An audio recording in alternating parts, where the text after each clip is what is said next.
자, 오늘은 이제 어, 강의 노트 나눠드린 것처럼 대한제국과 기독교, 세 번째 시간이고, 이번 달 이제 마지막 시간인데요.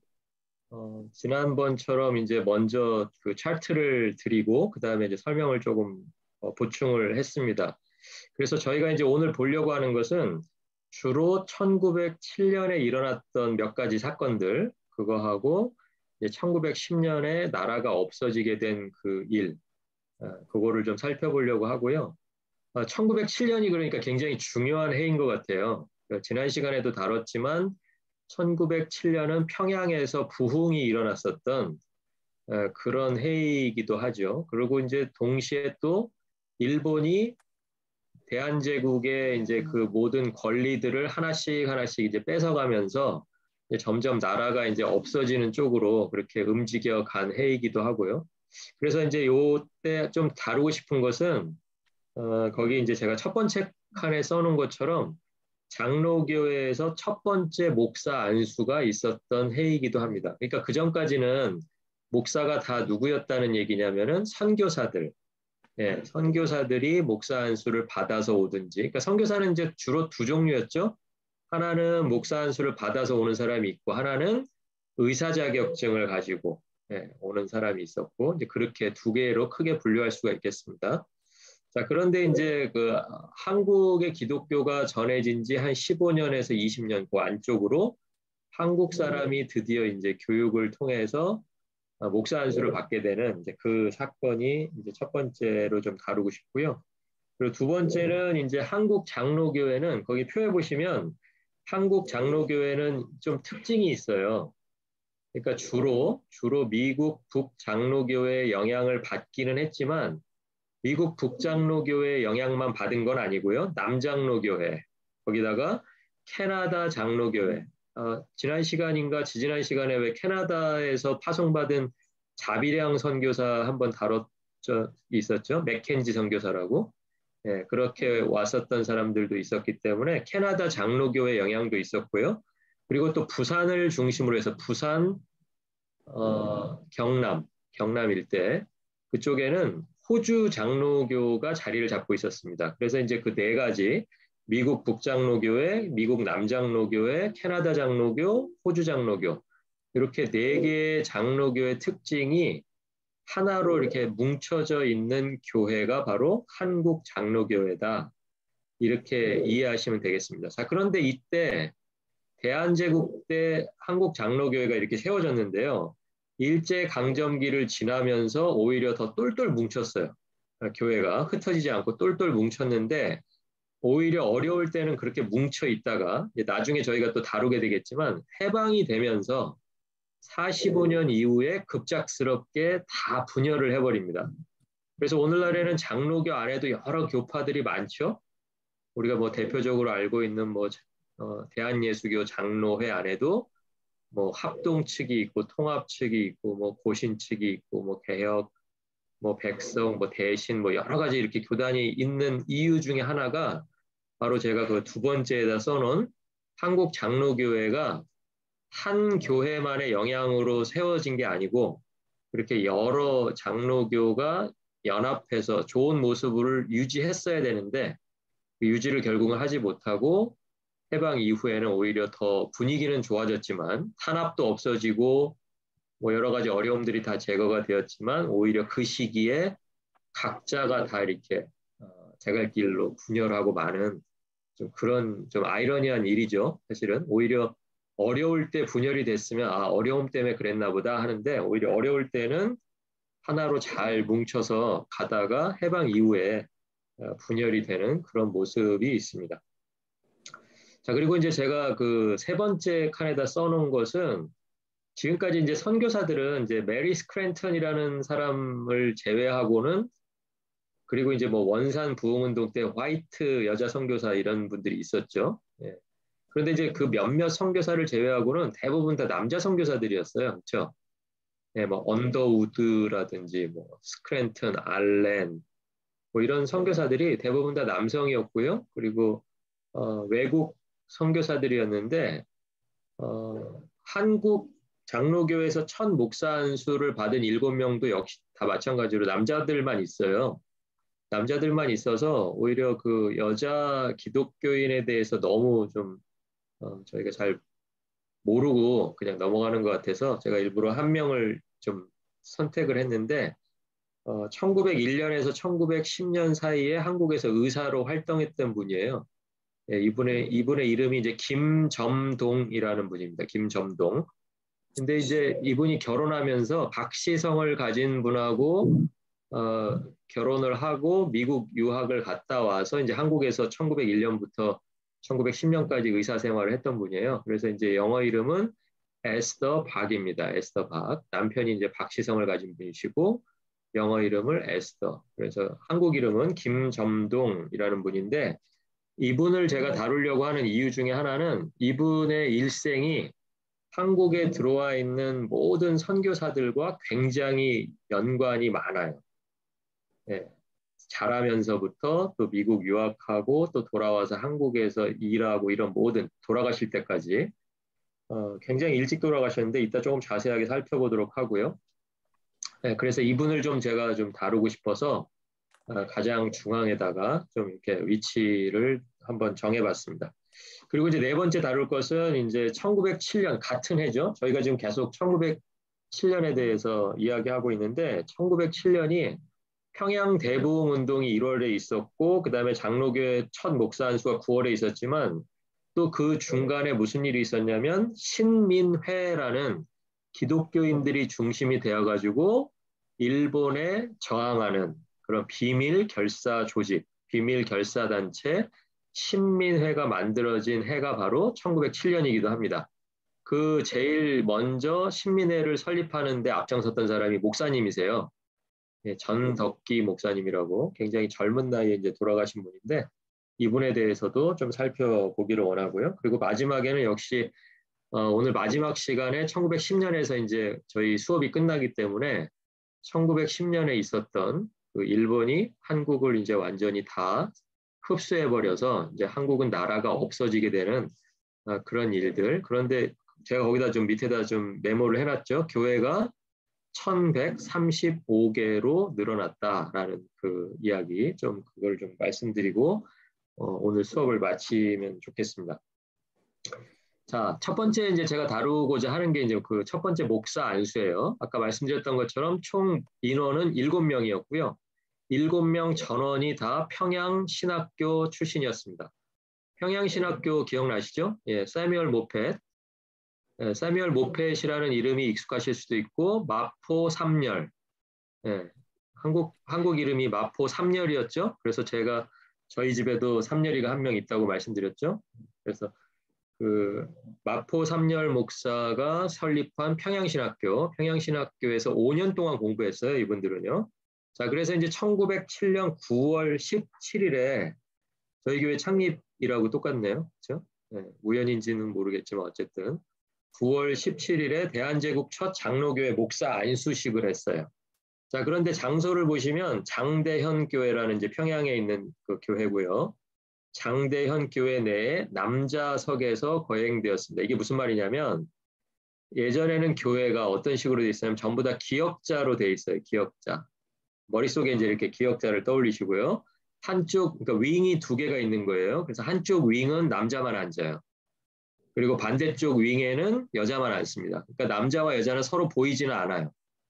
근데 그 윙과 윙이 만나는 그 겹치는 부분 있잖아요.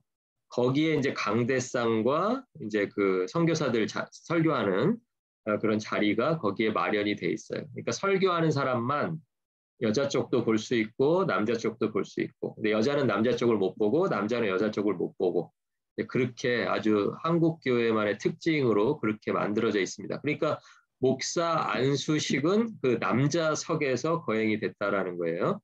네, 그 이해 가시겠죠? 예, 예전에 이제 교회가 그런 식으로 돼 있었기 때문에 그리고 이제 그 이때는 아직 총회가 생기기 전이고요. 총회보다 하나 낮은 단계를 우리가 노회라고 부르는데 그러니까 교회보다 위에가 노회, 노회 위에가 총회잖아요. 근데 이때는 이제 아직 총회가 없어요. 총회라는 것은 노회가 2개 이상이 있어야 되는데 이 당시에는 이제 첫 번째 노회가 바로 전해인 1906년에 이제 생긴 겁니다. 자, 그래서 이제 하나밖에 없는 노회다 그래가지고 독노회. 예, 독이라는 건 이제 혼자만 있다라는 뜻이죠. 예, 그래서 이제 대한예수교 장로의 독노회가 이제 이 목사 안수식을 거행을 하게 되었습니다. 그 당시에 이제 첫 번째 노회장은 역시 그 평양신학교를 설립했던 마포삼열 선교사였고요. 노회가 이제 목사고시를 실시해가지고, 그러니까 저녁에 목사 안수식, 오후에 목사고시 이제 이렇게 치러진 거예요. 제가 목사 안수 받을 때도 이제 이렇게 했는데요. 당일날 시험을 치르고 그리고 그날 오후에 이제 그 목사 안수를 하고 이런 식으로 하는데 목사고시를 이제 뭐를 하냐면 후보자들의 설교문하고 이제 설교 본문, 성경 본문을 주고 이것을 이제 해석을 시켜요. 어떻게 설교할 거냐, 이제 설교문을 하나 만드는 거를 하나 테스트를 하고 또 하나는 본문을 어떻게 해석하고 어떻게 이야기를 이제 만들 거냐 하는 그거를 이제 강해라고 하는데 그걸 보고요. 그리고 또 이제 구두 시험으로 그 오럴 테스트를 뭐를 하냐면 신학에 대해서 물어보고 교회 정치, 교회 역사, 그다음에 성경 상식, 성경 기본적인 성경에 대해서 문답으로 이제 이렇게 진행을 합니다. 근데 너무 재밌는 거는요. 제가 시험을 본 거는 이때로부터 거의 뭐 100년 이상 지난 때잖아요. 근데 성경 과목하고 목사고시 치르는 형식이 똑같아요. 지금까지도. 네, 제가 2011년도에 목사고시를 치렀는데 교회 목사고시가 딱 이런 식으로 진행이 됐습니다. 자, 그래서 이제 5년간 평양신학교에서 수업한 후보생들이 이제 오후 내내 이 시험을 이제 쭉 치르게 되는데 제 이름이 좀 길긴 하지만 한번 다 적어봤습니다. 한석진, 서경조, 양전백. 거기 서경조라는 분 혹시 기억나시는지 모르겠는데 이분이 동생이고 형이 있었어요, 한 명. 혹시 기억나세요? 예, 하여튼 그 권서인으로 활동했던 이분 형이 있었어요. 한번 그 노트에서 한번 찾아보시고요. 서경조라는 분이 있고요. 양전백, 길선주라는 분은 뭐 많이 그 이름이 익으시죠? 그리고 방기창, 이기풍, 송인서 이렇게 총 7명인데 그 여섯 번째 있던 이기풍이라는 분은 처음에는 이제 뭐 사뮤엘 모펫 선교사가 이제 평양에 나타났을 때 평양 시내에서 막 이렇게 선교사한테 이렇게 돌 던지고 청년들하고 막 그랬던 선교사예요. 아니, 목사님이세요. 근데 이제 나중에 자기가 이제 목사 안수를 받고는 제주도로 이제 한국인으로는 최초의 선교사로 제주도를 향해서 떠납니다. 그런데 제주도에 가서 놀랍게도 제주도에 사는 사람들에게 돌팔매질을 당해요. 그러니까 자기가 예전에 선교사에 했던 일을 그대로 제주도에 가서 당하면서 그걸 참 너무 신기하고 놀라워하면서 거기서 이제 복음을 전했던 그런 목사님이 바로 이제 이기풍 목사님이 되겠습니다. 자, 그래서 이제 이 후보생들이 시험을 치르고 장로회 표준 문서라는 게 있어요. 이제 그게 이제 쉽게 말해서 헌법인데 장로교 헌법을 우리가 잘 지키겠다라는 것을 이제 선서한 후에 안수를 받고 제일 연장자인 이제 서경조 목사의 축도로 안수식이 이제 마쳐지게 됩니다. 이제 이게 의미가 있는 것은 아까도 말씀드렸지만 지금까지 이제 한국의 교회들은 위에 보시면 차트 한번 보시면은 교회가 몇 개예요? 785개예요. 그렇죠? 그러니까 교회가 785개라는 것은 목회자가 785명이 있어야 된다라는 뜻이겠죠. 아니면 뭐 혼자서 뭐 두 교회를 이렇게 할 수는 있겠지만 어쨌든 여러 목사가 필요하다는 뜻인데 한국인 목사는 없었다라는 거예요. 다 선교사들이 이제 그걸 관리하고 감독하고 이렇게 양육하는 그런 형태에서 이제 비로소 한국인들이 교회를 목양을 하는 시대가 열렸다. 그게 바로 1907년이다. 이렇게 기억을 해주시면 되겠습니다. 이 당시에 벌써 이제 교인들이 75,968명이에요. 그중에 이제 세례교인이 18,000. 그러니까 비율적으로 봐서는 뭐 한 25% 정도가 세례를 받고 나머지 한 4분의 3 정도는 이제 앞으로 세례를 받기 위해서 이제 기다리고 있는 그런 상태. 그러니까 벌써 1907년도에 교인이 장로교인만이에요. 이거는 감리교가 아니고요. 장로교인만이니까 장로교인이 벌써 한반도에 7만 6천 명 가까이 있었다. 이렇게 보시면 되겠습니다. 그리고 제가 이제 그 한가운데에다가 이렇게 써놓은 김점동이라는 분에 대해서 조금 설명을 드리려고 그래요. 자, 김점동이라는 분하고 제 그 화면에 뒤에 보시면은 이제 기와집 하나 보이시죠? 예, 이제 뭐 옛날 사진이라 좀 흐릿하기는 한데 이게 이제 한국 예전에 한 100년 전에 이제 기와집 모습인데 거기 이렇게 뭐 어디쯤 써 있는지는 모르겠는데 저도 사진에선 잘 안 보이는데 제가 위에다 제목을 좀 써놨죠. 보구여관입니다. 이게 보구여관. 그래서 우리가 이제 이름만 보고 이게 뭐 여행하는 사람들 이렇게 자다 가는 여관인가 그럴 텐데 그런 뜻이 아니고요. 여자들만 다닐 수 있는 보건소라는 뜻이에요. 그러니까 지금으로 말하면은 뭐 여자 산부인과 OBGY가 되겠습니다. 그래서 이제 최초의 여성 전문 병원, 여성들만 전문으로 진료하는 그런 병원인데 이 병원을 세우신 분이 여러분들 배우셨어요. 메리 스크랜턴이라는 분이에요.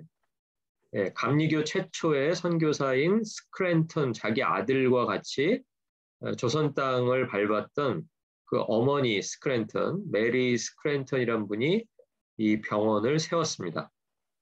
자, 그런데 이 김점동이라는 사람이 왜 이 보구여관하고 관련이 있냐면요. 이 김점동의 아버지가 뭐를 하던 사람이냐면 아펜젤로 아펜젤로가 아니고 아펜젤로 맞습니다. 이 아펜젤로 선교사의 이제 심부름 같은 거를 해주던 사람이 김점동의 아버지예요. 그러니까 이제 자연스럽게 이제 아이 때부터 이 점동이라는 그 여자 어린이가 이제 선교사들하고 시간을 이제 많이 보내게 되었습니다. 그렇게 이제 선교사들하고 시간을 보내다가 자기를 도와주는 이제 한국인 조수 딸인데 애가 좀 똘똘했나 봐요. 그래가지고 10살이 돼가지고 이화학당을 보내지 않겠느냐고 이렇게 아버지한테 이렇게 말을 해요. 그래가지고 아버지가 그 선교사가 세운 이제 이화학당, 메리 스크랜턴이 세운 거죠, 역시. 이화학당의 한국인 네 번째 학생이 됩니다. 그러니까 이제 뭐 첫 번째, 두 번째, 세 번째는 누군지 잘 모르겠는데 어쨌든 이 사람이 이제 네 번째 학생으로 10살 때 입학을 해요. 그래가지고 이제 그때 이제 뭐 초등학교 과정, 중등학교 과정까지 이제 거기서 가리키는 거죠. 지금은 이제 물론 이제 뭐 대학교가 됐지만 그 당시에는 이제 중등학교까지만 있는 상태이기 때문에 그 당시에 이제 주로 선교사들이 가리키는 거는 이제 수학, 영어, 그다음에 역사, 뭐 이제 이런 것들을 이제 쭉 배웠습니다. 자, 이제 이런 걸 배우고 나니까 이 사람이 이제 뭘 하게 됐냐면 미국에서 온 여자 선교사들, 그 중에서도 이제 여자 의사로 이제 선교사가 된 사람들이 있잖아요.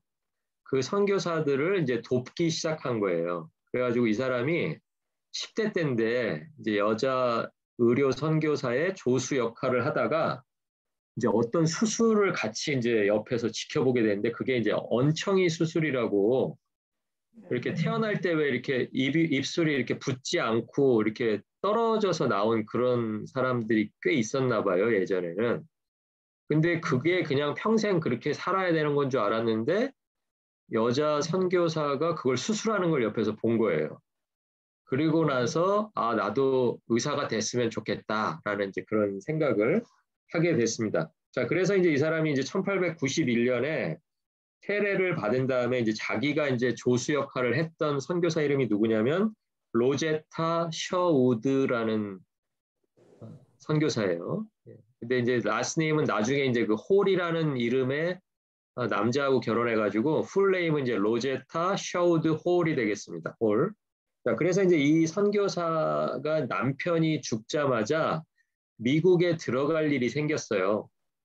네, 남편이 죽으니까 이제 자기가 혼자서 있기가 힘드니까 미국에 들어갈 때 자기의 조수 역할을 했던 이 김점동 소녀를 이제 데리고 가고 싶었던 거예요. 자, 그래가지고 가서 그러면 뭐 얘를 데려가서 뭐 할 거냐. 얘가 의사가 되고 싶어 하니까 의사가 될 수 있도록 우리가 좀 후원을 해주자 그래가지고 로제타하고 여러 이제 여자 선교사들이 이제 다 도와준 거예요. 도와줘가지고 어디를 갔냐면 미국에 유학을 가가지고 볼티모어 여자 의과대학을 갑니다. 이게 나중에 이제 이 볼티모어 여자 의과대학이 이제 이 자체는 폐쇄가 됐는데 이제 존스 홉킨스 대학으로 이제 이렇게 흡수가 돼가지고 지금 현재 이제 그 존스 홉킨스 대학이 의대로 굉장히 유명한 대학이잖아요. 예, 이 대학이 이제 되기 전 학교가 바로 이제 볼티모어 여자 의대가 되겠습니다. 그래서 거기서 이제 열심히 공부를 해요. 이제 이미 이제 결혼한 상태로 갔는데 이때 결혼한 사람이 누구였냐면 그 라스트 네임이 박이었잖아요, 아까. 네? 김 에스더 박. 그러니까 박씨성을 가진 박유산이라는 사람하고 결혼을 한 거예요. 근데 이 사람은 또 누구였냐면 그 로제타 셔우드 여자 선교사하고 결혼한 윌리엄 제임스 홀이라는 사람을 옆에서 도와주던 조수였어요. 그러니까 두 선교사를 돕던 그 조수 남자와 조수 여자가 결혼을 해가지고 미국 유학길에 올라간 거예요. 네, 그래가지고 이제 여자가 열심히 이제 공부를 해가지고 김점동이라는 이 여성이 열심히 공부를 해가지고 이제 의대를 졸업하게 되었는데 너무 안타까운 거는 그 남편이었던 박유산이라는 사람이 김점동이 졸업하기 3주 전에 이제 폐결핵으로 사망해버립니다. 미국에서요. 네, 미국에서 이제 사망을 하고 그래도 이제 끝까지 학업을 끝내가지고 이제 한국으로 돌아오게 되는 거예요. 그래가지고 이제 귀국 후에 이제 의사 자격을 얻었잖아요. 의사 자격을 얻고 한반도에서 처음으로 의사로서 활동한 사람이 이 사람이에요.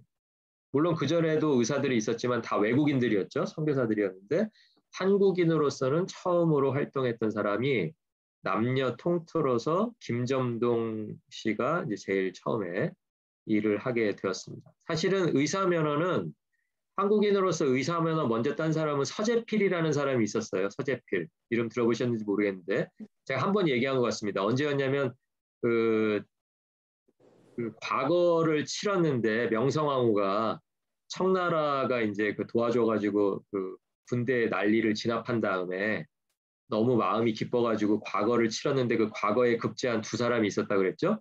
한 사람은 서재필이고 한 사람은 이완용이었습니다. 너무 아이러니죠. 네, 그런데 서재필이라는 사람이 이제 미국에 망명을 가가지고 미국에서 이제 의학 공부를 한 거예요. 그래가지고 이제 의사 면허는 먼저 땄지만 서재필은 한국에 와가지고 의사로 활동하지는 않았어요. 다른 일 하느라고. 그래서 어쨌든 제일 먼저 의사로 활동했던 사람은 요 김점동이라는 여성이 되겠습니다. 자, 그래서 이제 여자 전용 병원인 보구여관, 메리 스크랜턴이 설립했던 보구여관에서 이제 의사로서 진료를 시작했어요. 나중에 이제 이 보구여관, 제 뒤로 보이시는 이 기와집이 나중에 뭐가 되냐면 이화여대 의과대학이 됩니다. 이화여대 의과대학이. 자, 그리고 이제 그 로제타 셔우드라는 사람이 평양에도 이제 병원을 하나 세우는데요. 죽은 남편을 이름을 기념하는 뜻에서 홀 기념병원, 그러니까 홀이라는 건 영어예요. 한자가 아니고 남편의 라스트네임 홀을 따서 홀 기념병원. 그래서 한국에는 기홀병원이라고 그렇게 부르기도 합니다. 기홀병원, 예, 홀을 기념한다. 그래서 자기 남편을 이제 기념하느라고 홀 기념병원을 세웠는데 여기에도 가서 김점동이라는 이 의사분이 이제 진료를 하게 됩니다. 그러니까 얼마나 열심히 했냐면요.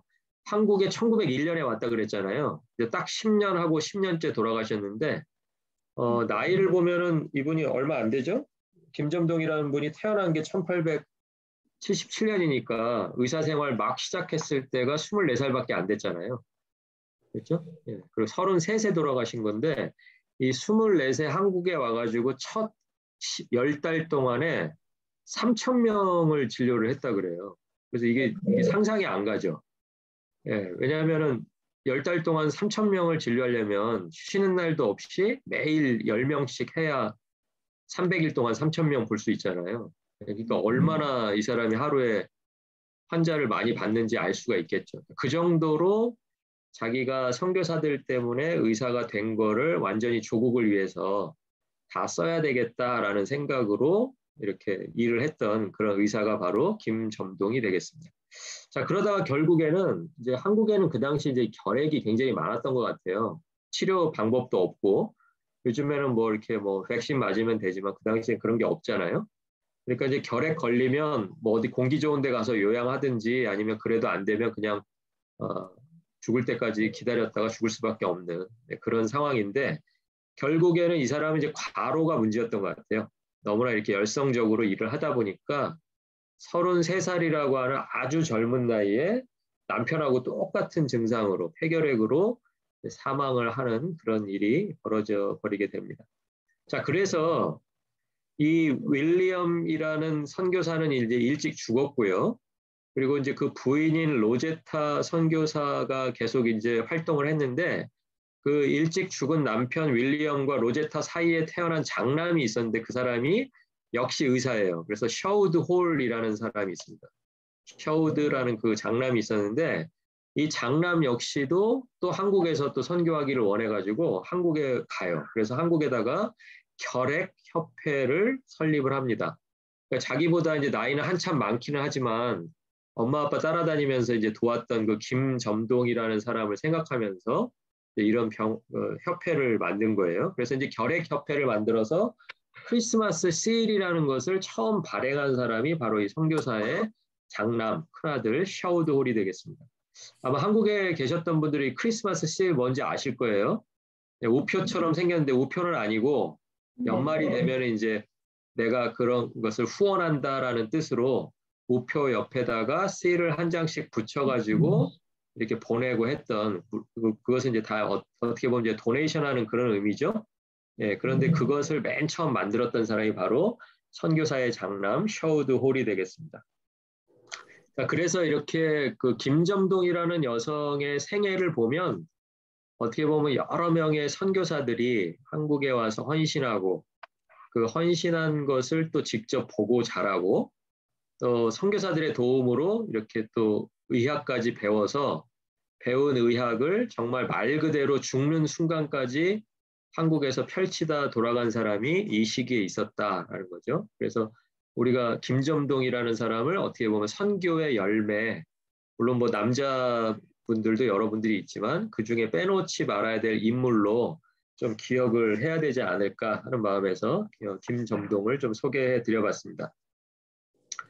자, 그리고 이제 저희가 네 번째 다루려고 하는 것은 이제 신민회라는 조직이에요. 들어보신 분도 있고 안 들어보신 분도 있을 텐데 아까 말씀드린 것처럼 신민회라는 조직은 일본에 저항하는 비밀 결사 조직입니다. 그러니까 비밀 결사 조직이니까 뭐 그 신민회의 회원이 누군지 이런 것들을 아무도 말해주지 않는 거예요. 특히 일본과 관련된 사람에게는 절대 비밀로 하고 우리가 무엇을 위해서 조직되었는지 이런 것들을 다 비밀로 하는 그런 단체가 바로 신민회가 되겠습니다. 신민회는요, 우선 스크랜턴 선교사를 먼저 설명을 드려야 되는데 스크랜턴 선교사가 이제 감리교 최초의 한국 선교사죠. 그래서 조선에 들어온 이제 최초의 선교사인데 조선에 들어와 가지고 상동교회라는 것을 설립을 해요. 상동교회. 상동 감리교회를 설립을 해가지고 자기가 초대 담임이 됩니다. 그래가지고 초대 담임이 되었을 때 신학교를 다니고 있던 그 전덕기라는 전도사가 있었어요.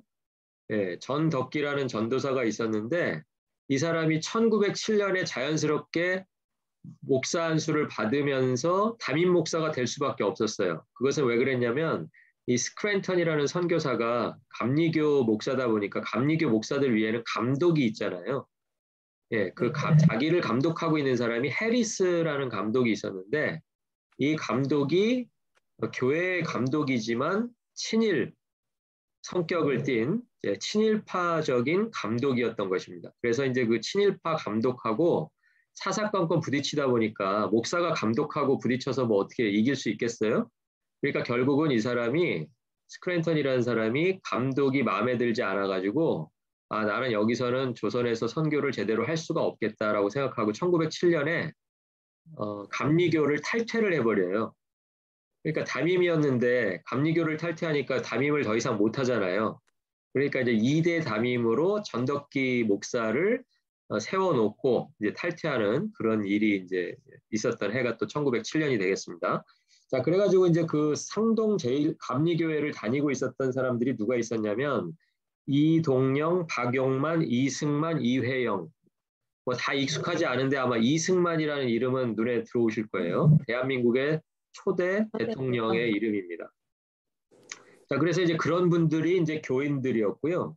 교회가 이제 그 초등학교에 해당하는 학교를 운영을 하고 있었는데 이제 전덕기 목사님도 주일에는 이제 목회하시고 주중에는 그 공옥학교 가서 이제 교사로 일하고 이제 이런 식으로 활동을 하고 계셨습니다. 그런데 그 초등학교에서 애들만 가르친 게 아니고 그 신민회를 결성을 해버린 거예요. 거기 있는 뭐 교감이라든지 선생님들 그리고 또 전덕기 목사님이 주축이 돼가지고 신민회가 결성이 됐습니다. 그런데 이제 신민회가 결성이 되기 이전부터 그 공옥학교에 누가 이제 왔다 갔다 하고 있었냐면 김구 같은 분 이름 아시죠? 김구 독립운동가죠. 예, 그리고 또 이준이라는 분은 아마 이름만 가지고는 잘 기억을 못 하시겠지만 헤이그의 특사로 파견이 됐던 헤이그 특사가 바로 이준 열사가 되겠습니다. 자, 그래서 이제 그 헤이그라는 데는 이제 네덜란드에 있는 도시거든요. 네덜란드에서 이제 그 만국 박람회가 열려요. 모든 이제 세계 여러 나라들이 다 같이 모여가지고 지금 이제 유엔 같은 유엔은 이제 세계 2차 대전 때 생겼기 때문에 그 이전에 모든 나라 사람들이 이제 모여서 뭐 회의하고 이런 자리에 대한제국을 대표해서 대한제국이 지금 일본이 우리나라의 권리들을 다 빼앗아가고 있다. 이것을 이제 폭로하기 위해서 파견된 특사가 바로 이준이 되겠습니다. 그러니까 당연히 이제 이런 거 미리 밝혀지면 어떻게 되겠어요? 일본은 이제 이거 막으려고 하겠죠. 예, 그러니까 이제 신민회를 통해서 이런 일들을 계획할 수밖에 없었다. 그것을 말씀드리고요. 그리고 이제 초등학교만 있었던 게 아니고 중등학교에 해당하는 상동 청년학원, 교회 이름을 따가지고 상동 청년학원을 세워가지고 뭐 민족교육도 하고 그다음에 독립교육도 하고 이제 이런 것들을 했던 데가 바로 신민회가 되겠습니다. 자, 그래서 이제 이 당시 아까 말씀드렸던 것처럼 스크랜턴 일대 목사님은 친일파였던 해리스 감독하고 충돌한 다음에 성공회로 옮겨버려요. 성공회로 옮겨서 이제 평신도로 한국에서 활동하는 그런 평신도 선교사가 되어버립니다. 그래서 이제 신민회에 이제 어떤 인물들이 주로 들어오게 되냐면 이시영, 이동희, 안창호, 윤치호, 양기탁, 이경희, 최광욱, 김규식, 김구 아마 뭐 이름이 좀 와 닿으시는 분들도 있고 처음 들으시는 이름도 있으실 텐데 다 독립운동가들이에요. 이 당시에 한국의 독립을 위해서 일했던 그런 이 당시에 청년들이죠. 네, 청년들이 주축이 되어서 신민회를 이끌게 되었고요. 나중에 이제 1911년 저희가 이제 다음 달에 다루게 될 그 시대인데 일제 강점기에 이제 만주에다가 신흥무관학교 그러니까 지금 같으면 뭐 그 여기 그 웨스트 포인트나 뭐 한국의 육군 사관학교 같은 그런 해당하는 그런 그 군인들을 길러내는 신흥무관학교를 설립한 단체가 바로 또 신민회가 되겠습니다. 그리고 1919년에는 상해에다가 상하이죠. 중국의 상하이에다가 대한민국 임시정부. 그러니까 이때는 이제 나라가 없어진 시대잖아요. 1919년이니까. 나라가 한반도 안에는 존재할 수 없으니까 우리가 독립을 위해서 해외에다가 임시정부를 만들자라고 해서 한국에서 그래도 가까운 상해에다가 이제 임시정부를 만드는데 역시 그 임시정부를 만드는데 가장 큰 힘을 발휘했던 단체가 바로 이 신민회가 되겠습니다. 그래서 신민회는 이제 한국 안에서는 어떻게 해체가 되냐면 1911년에요. 우리가 이제 1년만 더 지나면 일제가 이게 기독교하고 독립운동가들하고 어느 커넥션이 있구나라는 걸 눈치를 챘어요. 아무리 이제 뭐 비밀 조직으로 하고 무슨 일을 하는지 누가 회원인지 말은 안 해줬지만 이 사람들도 뭐 눈에 불을 켜고 그것만 찾잖아요. 예, 그러다 보니까 이제 점점점 알게 된 거예요. 이게 교회를 우리가 가만히 만만히 보면 안 되겠구나. 이 교회 안에 독립운동가들이 다 숨어 들어가 있구나. 이렇게 이제 파악을 한 거예요. 그래서 이제 그 교회에 있는 독립운동가들을 어떤 하나의 계획을 세워가지고 다 이제 체포하려는 그런 일을 꾸미게 되는데 그게 바로 105인 사건이 되겠습니다. 그 사건의 내용은 이제 다음 시간에도 한번 말씀을 드릴 텐데 간단하게 말씀드리면 이 당시에는 이제 일본의 총독, 일본에 이제 천황이 있잖아요. 천황이 이제 일본 땅에 있고, 그리고 한국에는 이제 총독을 파견해가지고 총독이 이제 왕 역할을 대신하는 거예요. 그래가지고 이제 뭐 1907년 되면 이제 고종도 강제로 물러나게 하고 그 아들 순종을 왕에 세워놓는데 순종은 뭐 아무 힘이 없죠. 하라는 대로 하고 좀 겁주면 뭐 시키는 거 다 하고 뭐 이런 수준이었으니까 그 총독을 파견해가지고 이제 조선과 대한제국을 이제 완전히 다 장악을 하고 있는 상태인데 그때 총독으로 왔던 사람이 이제 데라우치 마사다케라는 사람이 있었어요. 데라우치라는 사람이 있었는데 이 사람을 한국에 있는 기독교인들이 암살하려고 한다. 실제로 이런 일은 없었죠. 없었는데 그냥 그렇게 만든 거예요. 그래가지고 기독교인들을 600명을 잡아들입니다. 600명. 600명을 잡아들여가지고 조사하고서 결국은 105명을 유죄 판결해서 감옥에 넣었다 그래서 이것을 한국에서는 백오인 사건이다 이렇게 불러요.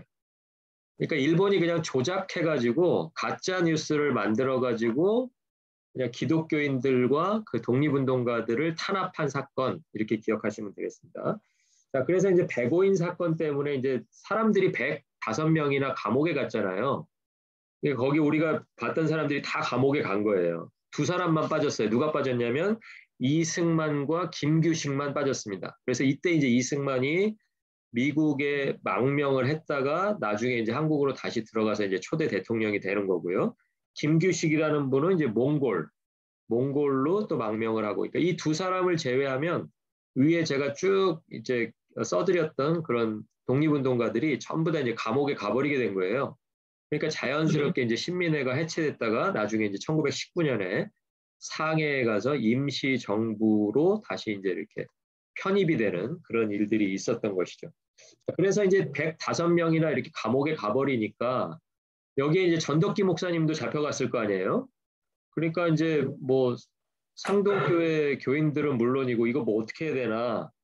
그래서 도와줄 사람이 없잖아요. 스크랜턴은 이미 감리교 탈퇴해가지고 평신도 선교사 돼버렸고 그래서 이제 도움을 청한 사람이 누구냐면 그 학교를 설립했던 평양신학교 교장으로 있었던 마포삼열 선교사한테 도움을 청해서 마포삼열 선교사가 자기 이제 그 북장로교회 그 선교부에다도 연락하고 다른 뭐 감리교 선교부에다도 연락하고 해가지고 일본에다가 항의 편지를 쓰라 그래요. 한국 사람은 이제 힘이 없으니까. 그래도 미국 사람들은 좀 힘이 있었잖아요. 그 당시에는.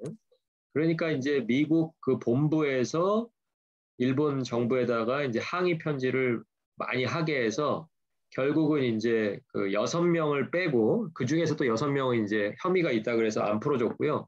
나머지 이제 99명을 이제 다 풀어주게 됩니다. 105명 중에서. 네, 그런 일들을 했던 분들이 바로 이제 마포삼열 같은 선교사가 되겠습니다. 자, 그리고 이제 마지막에 저희가 이제 봐야 되는 것은 이제 이 시대가 끝나는 1910년이죠. 네, 1910년에 이제 무슨 일이 있었냐면 8월 29일입니다.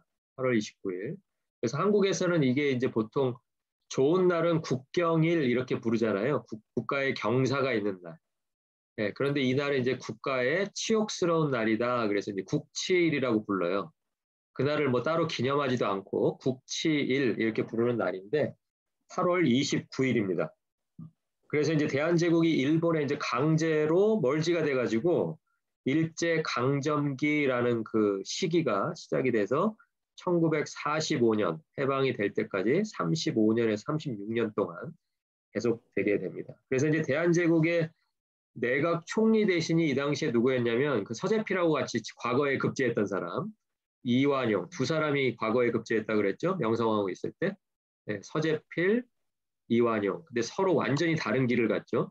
그래서 이완용이 이제 그 당시에 내각 총리 대신이었는데 이 사람하고 그 데라우치 마사다케 위에 이제 그 총리로 파견되었던 데라우치 마사다케가 1910년에는 이제 통감이었는데 그 통감이었던 데라우치하고 둘이서만 조약을 해가지고 조약을 통과를 시켜버렸습니다. 그러니까 우리가 사실 친일파 하는데 본격적으로 이제 친일파라는 명칭을 붙일 수 있는 시기가 이제 시작된 거예요.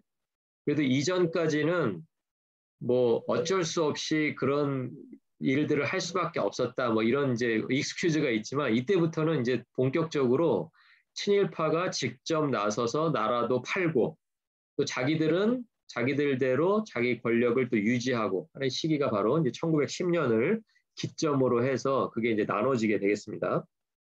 자, 그리고 또 한 가지 중요한 일은 일본에 이제 천황이 있었다 그랬잖아요. 천황이 한 가지를 그 계약에다가 넣게 하는데 그게 뭐냐면 대한제국이라는 이름을 없애자. 대한제국이라는 이름은 고종 황제가 만든 거니까 우리가 그걸 없애고 다시 조선이라고 돌려놓자 해가지고 그걸 또 내용에다 넣어버려요. 그러니까 대한제국이라는 게 역사도 짧지만 그 짧은 역사마저도 일본에게 멀지가 되면서 대한제국이라는 이름까지도 없어져 버리는 그래서 다시 이제 조선이라고 부르면서 자기들이 이제 다스리는 그런 시기가 바로 이 시기가 되겠습니다. 자, 그러면 이제 이날 갑자기 8월 29일 하루에 이렇게 모든 일이 벌어진 건 아니고요.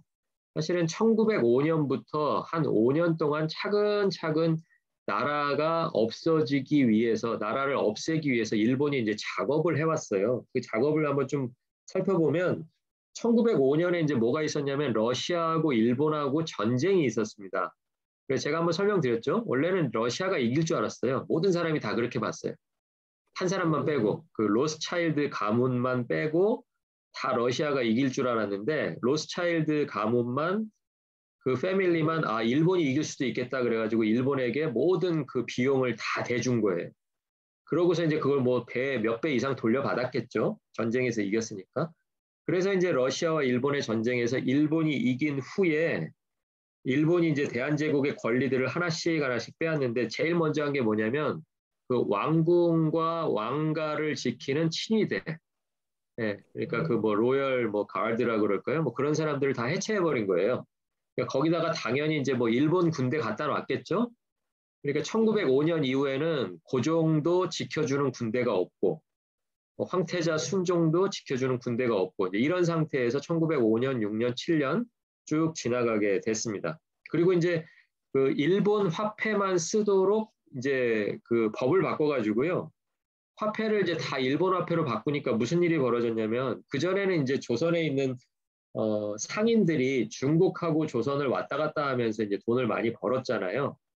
그러니까 이제 거래하는 돈은 주로 조선의 돈과 중국의 화폐 그 두 개를 이제 거래를 하고 있었는데 일본 돈으로 다 이제 화폐 단위를 바꿔버리니까 가지고 있던 돈이 어느 날 갑자기 이제 휴지 조각이 되는 그런 일이 벌어지는 겁니다. 물론 이제 그것을 미리 알고 있던 친일파들은 피해가 없었겠지만 조선인으로서 이제 그 재산을 많이 모았던 특히 상인들이 한꺼번에 다 망해버리는 그런 일이 이제 1905년 이후에 벌어집니다. 일본이 이제 다 계획을 한 거죠.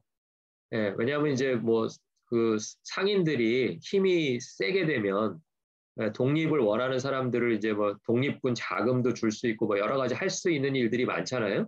그러니까 그런 것들을 애초에 이제 다 이제 싹을 잘라내기 위해서 이런 화폐 정리 작업을 또 해 나갑니다. 그게 이제 1905년부터 1909년까지 한 4년 동안 그렇게 하니까 정말 이제 상인들이 다 하나둘씩 망해가지고 1910년 하나 나라로 이제 합쳐질 때에는 조선에 이제 거의 상인 세력이 남아있지 않은 그런 상태가 되어버리고요. 그리고 이제 외교권을 박탈한 게 1905년이어서 외국 사람들이 이제 한국에 와서 뭐 자기들이 뭐 사업을 하든지 아니면 무슨 뭐 이렇게 도움을 요청할 때는 한국 정부를 통할 수 없고 전부 다 일본을 통해서 모든 일들을 이제 해결해야 된다라는 것을 또 이렇게 통과시켰던 그런 일들이 있었습니다. 그리고 이제 1907년이 돼가지고 고종을 이제 강제로 퇴위시켰고요. 그래서 이제 퇴위되고 얼마 안 있다 이제 고종은 죽게 되죠. 그리고 순종도 이제 즉위는 시켰는데 제가 여기 이제 기록은 하지는 않았지만 이제 그 기록에 보면은 순종이 굉장히 이제 그 몸이 약해져가지고 나중에 죽거든요. 그런데 이제 그 기록에 보면은 이 주변에 이제 한국 사람들이 아무도 없잖아요. 대한제국 사람들이 아무도 없고 다 일본 사람들이 있어가지고 순종에게 계속해서 어떤 무슨 약을 계속 이렇게 복용하게 했다 그래요. 근데 그게 뭔지는 모르는데 하여튼 나중에는 이제 그 선교사들이 순종의 이제 왕을 이제 한번 이렇게 만날 기회들이 있잖아요. 외국 선교사들은.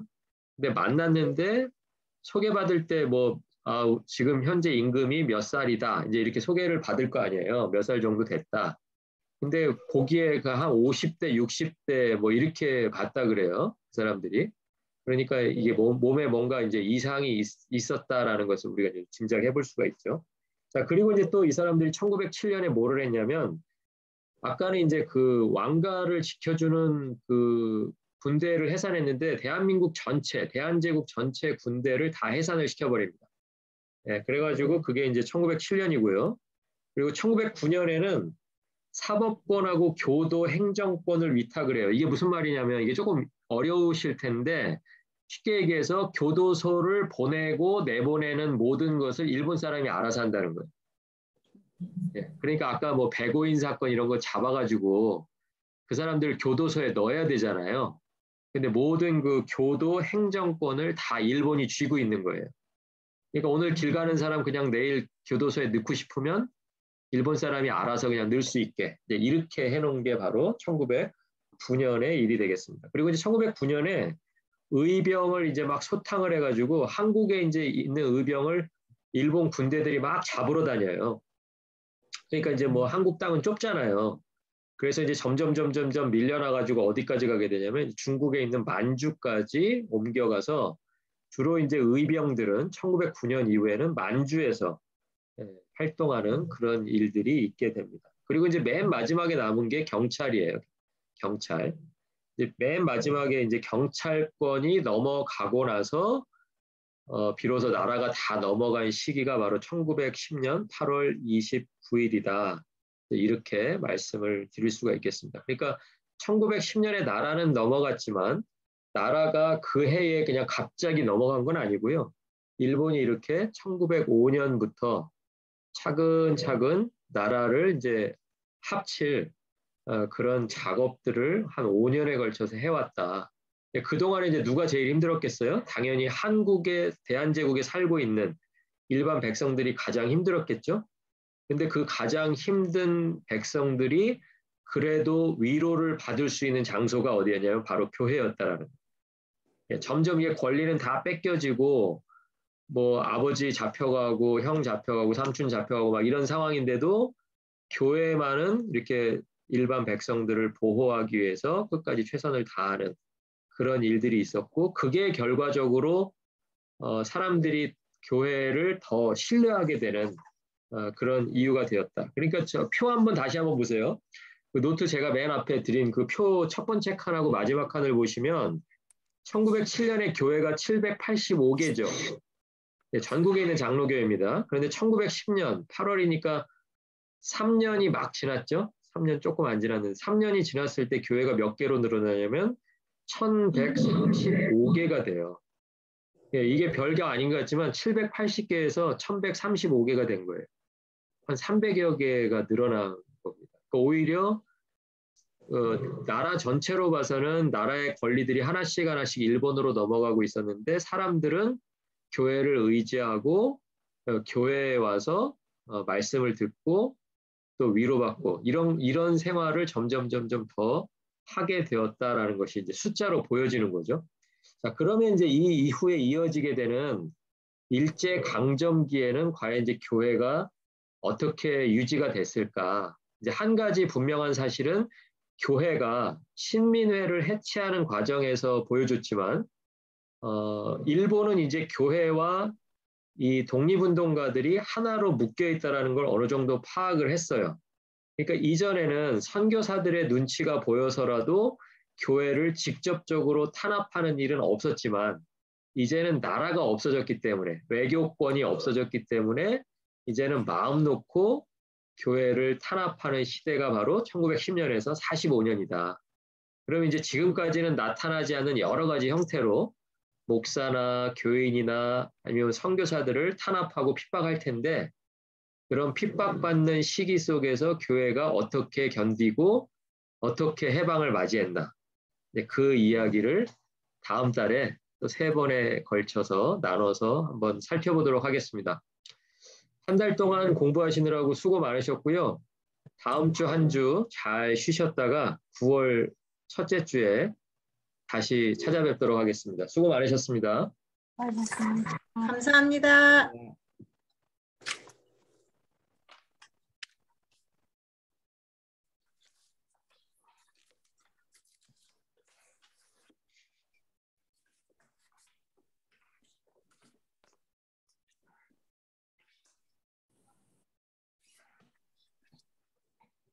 수고들 많으셨습니다. 수고하셨습니다. 주무세요. 내일 예. 뵙겠습니다. 권사님들 내일 그 네. 10시 반에 모이기로 했어요. 예, 예. 예, 그러니까 아마 최 권사님이 한나 권사님은 모시러 갈 것 같고 허 권사님하고도 혹시 약속이 돼 있으신가요? 아니면 제가 모시러 가도 되는데? 전 가까워서 제가 가도 되는데 최 권사님 아까 온다 그러더라고요. 아, 오신다고 그래요? 가까운데 뭐 거기 10분이 뭐라. 그래도 타고 오세요. 날이 더우니까. 네. 예, 타고 오시고 내일 그러면 교회 그 예배실 앞에서 10시 반에 예. 뵙겠습니다. 내일 봬요. 예, 내일 네. 뵙겠습니다. 예.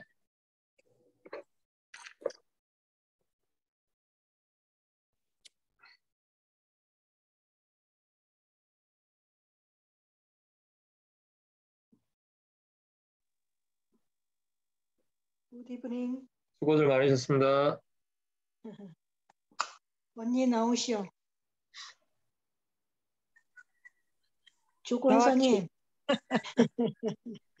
아시오. 공부는 재미있으셨는지요? 에, 재밌어.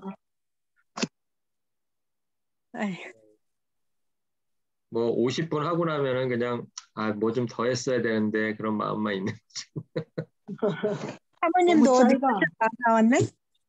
그러게 어디 가셨나 봐. 지금 저기 뭐 딸내 에바 주러 가신 것 같아. 아, 그래서 거기는 막 애들이 꼬맹이들이 있어가지고 뭐 아, 컴퓨터 켜놓고 앉아 있을 형편이 안 돼. 거기 가면. 그러지. 네. 근데 또 뭐 저거 있으니까요.